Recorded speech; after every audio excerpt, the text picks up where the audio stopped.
Noticias a todo trapo.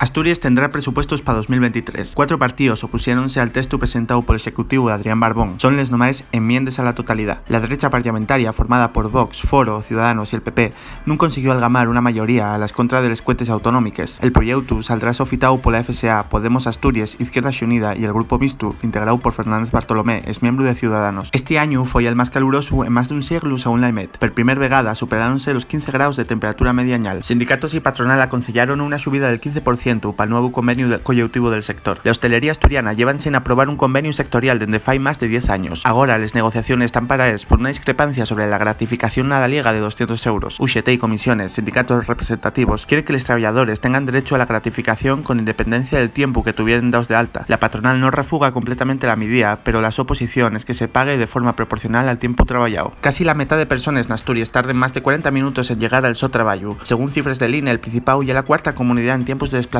al trabajo. La encuesta del Instituto Nacional de Estadística también dibuja una dependencia del vehículo privado frente al uso minorizado del transporte público. May y Carol pesearon el so negocio 2 semanas después de abrilo. Desde el entamu que afrontaron con ilusión, recibieron comentarios sobre la su orientación sexual y vivieron un claro episodio de violencia machista. Tras pedir un préstamo de 4.000 euros que ahora intentan recuperar, decidieron no continuar con la gestión del chigre de fallido en Cudide. Esta noche bella, Play Presta solellará un programa especial por el fin del año.